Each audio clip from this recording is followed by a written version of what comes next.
Je souhaiterais aujourd'hui partager avec vous un message intitulé « Les conditions du bonheur ».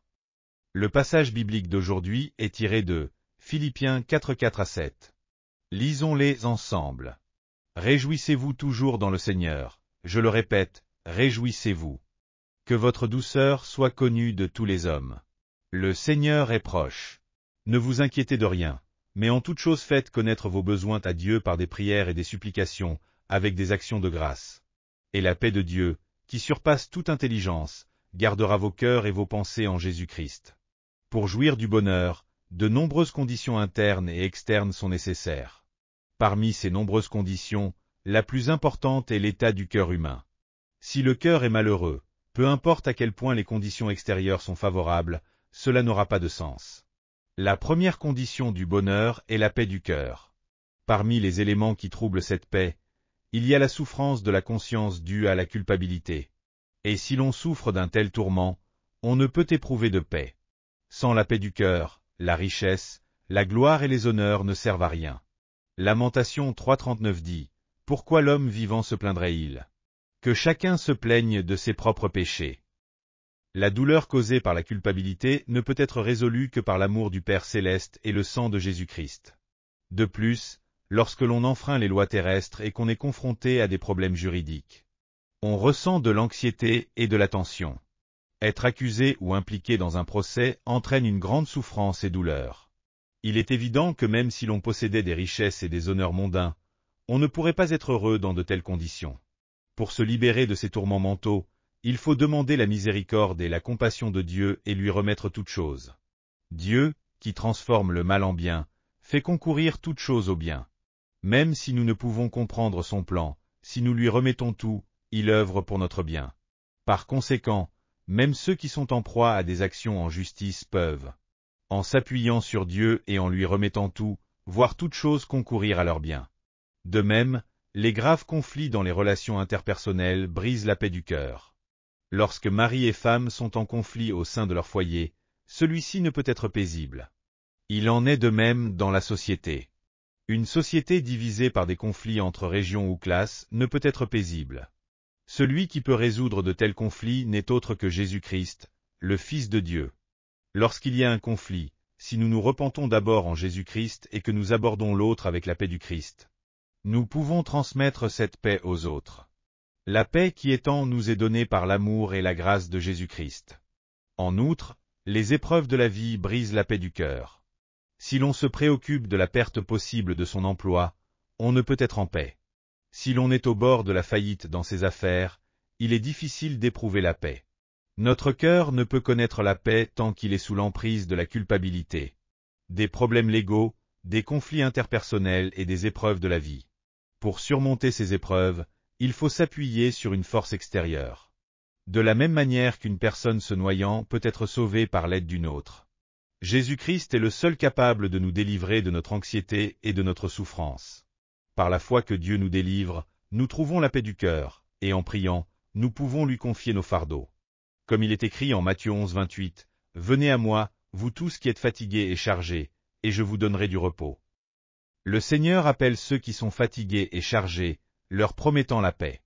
Le psaume 91, 1-7 déclare, « Celui qui demeure sous l'abri du Très-Haut repose à l'ombre du Tout-Puissant. Je dis à l'Éternel, mon refuge et ma forteresse, mon Dieu en qui je me confie. Car c'est lui qui te délivre du filet de l'oiseleur et de la peste destructrice. Il te couvrira de ses plumes, et tu trouveras refuge sous ses ailes. Sa fidélité est un bouclier et une armure. Tu ne craindras ni les terreurs de la nuit, ni la flèche qui vole de jour, ni la peste qui marche dans l'obscurité, ni la destruction qui frappe en plein midi. 1000 tomberont à ton côté, et 10 000 à ta droite, mais rien ne t'atteindra. » L'abri du Très-Haut, c'est Jésus-Christ, et ceux qui sont en Christ seront sous l'ombre du Tout-Puissant. Si nous faisons de Dieu notre refuge et notre demeure, il enverra ses anges pour nous protéger et nous guider en toutes circonstances. Par conséquent, en nous réfugiant dans le Père à travers son Fils, Jésus-Christ, nous pouvons jouir de la paix dans nos cœurs. Le psaume 23,4 déclare également, « Même si je marche dans la vallée de l'ombre de la mort, je ne crains aucun mal. Car tu es avec moi, ton bâton et ton appui me consolent. » Tout au long de notre vie, nous traversons de grandes et petites vallées de l'ombre de la mort. Mais le Seigneur ayant fait une alliance avec nous par son précieux sang sur la croix, nous a promis que ceux qui le reçoivent comme sauveur et qui s'appuient sur son sang ne seront jamais abandonnés ni délaissés. Même dans la vallée de l'ombre de la mort, le Seigneur est à nos côtés, ouvrant un chemin et nous protégeant avec le bâton et l'appui du berger. Avec le Seigneur pour nous guider et nous protéger, nous pouvons avoir la paix du cœur. La paix du cœur n'est pas seulement le fondement du bonheur, mais aussi la clé pour résoudre nos problèmes. Comme Jésus l'a dit dans Jean 14, 27, « Je vous laisse la paix, je vous donne ma paix, je ne vous donne pas comme le monde donne. » Que votre cœur ne se trouble pas et ne craigne pas. La deuxième condition du bonheur est d'avoir un cœur toujours reconnaissant. L'homme devient heureux par la gratitude. Si l'on abrite en son cœur du ressentiment, des plaintes, de l'agacement et des lamentations, on ne peut ressentir de bonheur. Souvent, les gens se concentrent davantage sur ce qu'ils n'ont pas que sur ce qu'ils ont, se plaignant sans cesse. Ils ne comptent pas leurs bénédictions, mais leur manque. Pourtant, la Bible dit que celui qui a, recevra encore plus, et celui qui n'a pas, perdra même ce qu'il a. Nous devons apprendre à être reconnaissants pour ce qui nous est donné. J'ai entendu le témoignage d'une personne qui avait perdu ses sourcils dans un incendie. Avant, elle n'avait jamais mesuré l'importance de ses sourcils. Mais après les avoir perdus, elle s'est rendue compte qu'en l'absence de sourcils, l'eau de pluie coulait directement dans ses yeux, l'empêchant de les ouvrir. Elle a compris combien elle devait être reconnaissante d'avoir des sourcils. De même, nous avons le nez pour sentir, la langue pour goûter, et des membres pour bouger librement.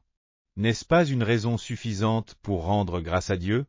Le psaume 42, 5 déclare, « Pourquoi t'as battu, mon âme, et gémis-tu au-dedans de moi? Espère en Dieu, car je le louerai encore pour le salut de sa face. » Nous devons placer notre espoir en Dieu, compter les bénédictions qu'il nous a données et lui en être reconnaissant. Il n'est pas nécessaire de se comparer aux autres. Au contraire, lorsque nous acceptons la vie qui nous a été donnée et que nous y sommes fidèles, nous pouvons vivre heureux. 1 Timothée 6, 7 à 8 dit, « Car nous n'avons rien apporté dans ce monde, et nous ne pouvons rien en emporter non plus. Si donc nous avons de quoi manger et nous vêtir, contentons-nous de cela. » Une fois, une jeune fille de 15 ans a écrit une lettre au célèbre conseiller américain Abby, disant, « Je suis malheureuse. Je n'ai pas de chambre à moi, mes parents sont envahissants et ne me font pas confiance. Je n'ai pas d'amis garçons qui m'invitent, je n'ai pas de beaux vêtements.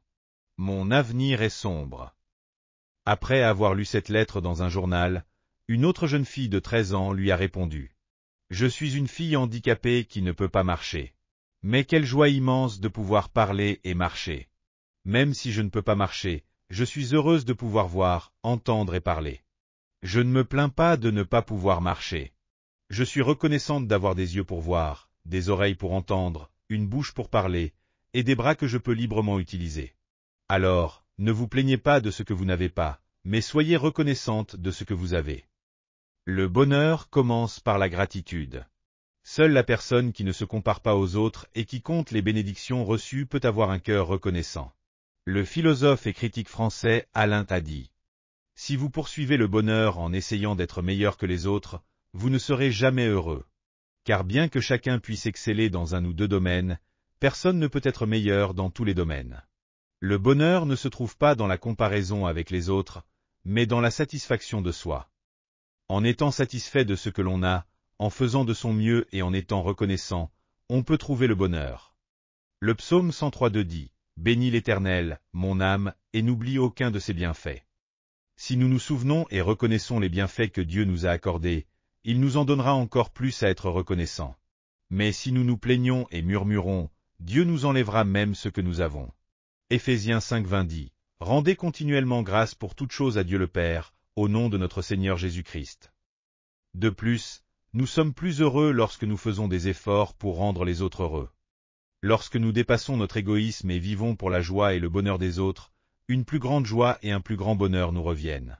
Lorsqu'on donne, cela revient en 30, 60 ou 100 fois plus, mais lorsque l'on cherche seulement à recevoir, on perd même ce que l'on a. Romains 12:15 dit, « Réjouissez-vous avec ceux qui se réjouissent, pleurez avec ceux qui pleurent. » Nous devons constamment mener une vie centrée sur les autres. Dale Carnegie, en parlant de la façon d'être heureux, a dit, « Souvenez-vous que le seul moyen d'être heureux est de ne rien attendre en retour et de découvrir la joie de donner aux autres. Ne comptez pas vos soucis, mais comptez vos bénédictions. Échappez à l'excès de concentration sur soi-même en vous intéressant aux autres. Chaque jour, faites en sorte de dessiner un sourire sur le visage de quelqu'un. De même, une personne nommée Friol a dit, « Si vous voulez être heureux, apprenez à rendre les autres heureux. » Lorsque nous nous efforçons de bénir les autres, nous devenons plus reconnaissants. Et cette gratitude est le raccourci vers le bonheur. Les plaintes, le mécontentement, l'agacement et les lamentations sont le chemin vers le malheur et le désespoir. Mais la gratitude est le chemin vers le bonheur. Par conséquent, nous devons toujours être reconnaissants pour ce que nous avons, sans nous comparer aux autres. Nous devons chercher à rendre les autres heureux et avoir un cœur reconnaissant. C'est ainsi que le bonheur viendra à nous. Le fait d'exprimer sa gratitude envers Dieu et envers notre prochain est une bénédiction que Dieu nous accorde. Le psaume 50, 23 dit, « Celui qui offre pour sacrifice des actions de grâce me glorifie, et à celui qui veille sur sa voie, je ferai voir le salut de Dieu. » La troisième condition du bonheur est d'avoir un cœur indulgent envers le prochain. Pour vivre une vie heureuse, il faut avoir un cœur indulgent. Sans un cœur prêt à pardonner, on ne peut goûter au bonheur. Tous les êtres humains vivant sur cette terre sont pécheurs. Chacun a beaucoup de défauts et de faiblesses. Ainsi, si nous ne nous pardonnons pas les uns les autres, mais nous condamnons sans cesse, personne ne pourrait survivre. Jésus a enseigné l'importance du pardon envers notre prochain à travers la parabole suivante. Un jour, un homme endetté de 10 000 talents fut appelé devant son roi. Le roi ordonna qu'il vende tout, y compris sa famille, pour rembourser sa dette de 10 000 talents. Mais cet homme, en pleurant et en suppliant, demanda grâce, et le roi, pris de compassion, annula toute sa dette. Cependant, cet homme, ayant été libéré de sa dette de 10 000 talents, rencontra un ami qui lui devait 100 deniers, et le saisit par le col, exigeant qu'il le rembourse, jusqu'à l'envoyer en prison. Lorsqu'il apprit cela, le roi, plein de colère, ordonna que cet homme soit emprisonné et torturé jusqu'à ce qu'il rembourse sa dette de 10 000 talents. C'est pourquoi Jésus dit en Matthieu 18, 35, « C'est ainsi que mon Père céleste vous traitera si chacun de vous ne pardonne pas de tout son cœur à son frère. » De nombreuses personnes vivent enfermées dans la prison de leur propre cœur, captives du malheur, de la souffrance, du désespoir et de la tristesse. La raison pour laquelle elles vivent ainsi est qu'elles ne parviennent pas à pardonner aux autres. Mais Jésus, sur la croix, a été brisé et a versé son sang pour pardonner à des pécheurs indignes, à ceux qui devaient être rejetés. Il a effacé tous nos péchés et nous a justifiés. Ainsi, nous qui avons reçu le pardon et la justice, nous avons la dette de pardonner les autres à la mesure de ce que nous avons été pardonnés. En Matthieu 5, 38 à 42, Jésus dit, « Vous avez appris qu'il a été dit, œil pour œil et dent pour dent. Mais moi je vous dis de ne pas résister à celui qui vous fait du mal. Si quelqu'un te gifle sur la joue droite, présente-lui aussi l'autre. Et si quelqu'un veut te traîner en justice et prendre ta chemise, laisse-lui aussi ton manteau. Si quelqu'un te force à faire 1 000, fais en 2 avec lui. Donne à celui qui te demande, et ne te détourne pas de celui qui veut emprunter de toi. Offrir l'autre joue à celui qui te gifle, donner aussi ton manteau à celui qui te réclame ta chemise en justice, tout cela est possible avec un cœur indulgent. Parcourir 2000 avec celui qui te force à en faire un est aussi un acte d'indulgence. De nos jours, avec un cœur indulgent, nous pouvons éviter de nombreux conflits et divisions, et avoir la paix et le bonheur dans nos cœurs. Le président américain Thomas Jefferson avait une inscription dans sa bibliothèque qui disait « Si tu es en colère, compte jusqu'à 10 avant de réagir. Si tu es prêt à tuer quelqu'un, compte jusqu'à 100. Si tu es encore en colère après avoir compté jusqu'à 100, alors tue-le. » En général, si l'on compte jusqu'à 10 lorsqu'on est en colère, la colère s'apaise. Le désir de tuer disparaît souvent après avoir compté jusqu'à 100. L'homme étant une créature d'émotions, il doit apprendre à contrôler ses émotions et les calmer. Grâce à un cœur indulgent, nous pouvons apaiser nos émotions et éviter de nombreux conflits et disputes. Alors que nous étions encore pécheurs, le Seigneur nous a pardonnés et nous a pris dans ses bras. Nous, qui avons reçu cet amour, avons la dette de pardonner et d'aimer notre prochain de la même manière. Ainsi, seule la personne qui pardonne et qui a un cœur indulgent peut jouir du bonheur dans son propre cœur.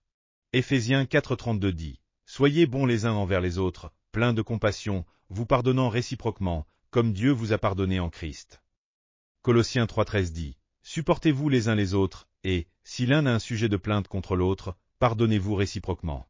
De même que Christ vous a pardonné, pardonnez-vous aussi. » Nous devons nous pardonner mutuellement comme le Seigneur nous a pardonné. Si, dans nos familles, nous avons un cœur indulgent qui nous pousse à pardonner nos maris, nos femmes, nos parents, nos enfants et nos frères, nous pouvons jouir du bonheur dans nos cœurs. Un centre de guérison comportementale en Californie du Nord a mené une étude pendant 40 ans sur la relation entre le pardon et la santé, et a conclu que le pardon restaure la santé. Ceux qui sont incapables de pardonner, et qui sont remplis de colère, de trahison ou de blessures émotionnelles, finissent par souffrir physiquement, mentalement et spirituellement. Les personnes qui ne pardonnent pas restent prisonnières de la souffrance dans leur cœur. La 4e condition du bonheur est d'avoir un cœur qui sert avec amour. Pour être heureux, il faut pratiquer l'amour. Dieu, qui est amour, aime tous les hommes de la même manière que le soleil éclaire toute la terre. Cet amour s'est manifesté par la croix de Jésus. Par son corps brisé et son sang versé, Dieu a prouvé son amour pour nous. L'amour de Dieu pour nous n'est pas seulement un amour verbal, mais un amour démontré. Dieu, par amour, a donné son Fils unique. Jésus, par amour, a laissé son corps être déchiré et son sang couler pour nous sauver. De même, si nous voulons véritablement aimer, nous devons nous sacrifier pour servir les autres. Dieu a donné un commandement à ses enfants, celui d'aimer. Dans l'Ancien Testament, lorsque Dieu a établi l'alliance avec les Israélites au mont Sinaï, il a donné les 10 commandements comme condition de l'alliance. Tu n'auras pas d'autre Dieu devant moi, tu ne te prosterneras pas devant des idoles, tu ne prendras pas le nom de Dieu en vain. Tu respecteras le sabbat, tu honoreras ton père et ta mère, tu ne tueras pas, tu ne commettras pas d'adultère, tu ne voleras pas. Tu ne porteras pas de faux témoignages contre ton prochain, tu ne convoiteras pas la maison de ton prochain. Dieu a dit que pour entretenir l'alliance avec lui, Israël devait respecter ses commandements. Nous, qui avons reçu l'alliance du salut par le sang de Jésus-Christ, avons également reçu un commandement de Dieu, celui de l'amour. Jean 13, 34 à 35 dit, « Je vous donne un commandement nouveau, aimez-vous les uns les autres. Comme je vous ai aimé, vous aussi, aimez-vous les uns les autres. À ceci, tous reconnaîtront que vous êtes mes disciples, si vous avez de l'amour les uns pour les autres. » Romains 12 dit, « Par amour fraternel, soyez pleins d'affection les uns pour les autres, par honneur, usez de prévenance réciproque. » En pratiquant l'amour, nous agissons conformément aux commandements donnés aux croyants sauvés. Dans l'Ancien Testament, le respect des 10 commandements permettait de maintenir l'alliance avec Dieu. Dans le Nouveau Testament, les croyants qui sont sauvés par la foi doivent pratiquer l'amour pour marcher avec Dieu. Car Dieu est amour, et où il y a de l'amour, Dieu est présent. Comme le psaume 16:11 le dit, « Tu me feras connaître le sentier de la vie, il y a d'abondantes joies devant ta face, des délices éternelles à ta droite. » Lorsque Dieu est avec nous, nous connaissons une joie et un plaisir abondants, et ainsi, nous pouvons être heureux. Nous sommes heureux lorsque nous aimons. Nous ne sommes pas heureux lorsque nous sommes aimés, mais lorsque nous aimons. Les gens réclament sans cesse de l'amour. Être aimé apporte du bonheur, mais ce bonheur est éphémère. Cependant, plus nous aimons, plus le bonheur se multiplie. Un mari qui aime sa femme est heureux. Une femme qui aime son mari est heureuse. Les parents qui aiment leurs enfants sont heureux, et les enfants qui aiment leurs parents sont heureux. Lorsque nous aimons notre prochain et que nous le servons avec dévouement, le bonheur vient à nous. Jean 14, 23 dit, Jésus lui répondit, « Si quelqu'un m'aime, il gardera ma parole, et mon Père l'aimera, nous viendrons à lui, et nous ferons notre demeure chez lui. » Si nous aimons, Dieu promet de faire sa demeure avec nous. Les gens cherchent les conditions du bonheur dans des choses extérieures comme l'argent, le statut et la renommée. Ces choses peuvent contribuer au bonheur, mais elles ne sont pas les conditions essentielles. Sans la paix intérieure, la gratitude, l'indulgence et l'amour sacrificiel qui sert les autres, tout bonheur fondé sur des choses extérieures est comme une maison bâtie sur le sable, qui s'effondrera tôt ou tard. Le bonheur doit commencer dans le cœur. Lorsque nous obtenons la paix intérieure par la foi en Jésus-Christ, et que nous vivons une vie de véritable indulgence, de pardon et de service envers notre prochain, nous pouvons connaître le véritable bonheur. Prions ensemble. Père céleste aimant, nous te remercions de nous avoir accordé la paix et le bonheur en nous pardonnant, nous justifiant et nous glorifiant en Jésus-Christ. Parce que tu es avec nous, nous pouvons compter tes bénédictions et vivre dans la gratitude, et cela nous rend heureux. Aide-nous à ne pas regarder ce que nous n'avons pas, mais à toujours être reconnaissants pour ce que nous avons. Puisque nous avons été pardonnés et justifiés, Aide-nous à vivre avec indulgence et à pardonner aux autres. Aide-nous à vivre dans l'amour et à servir notre prochain. Nous prions au nom de Jésus. Amen. Alléluia. Je crois que vous avez reçu beaucoup de grâce. Au nom du Seigneur, je vous bénis afin que vous vous armiez davantage de la parole de Dieu et que vous meniez une vie victorieuse dans ce monde. Si vous avez aimé cette vidéo, n'oubliez pas de vous abonner à la chaîne, d'activer les notifications et de cliquer sur le bouton « J'aime ». Nous nous retrouverons dans d'autres vidéos pleines de grâce. Dieu vous bénisse abondamment.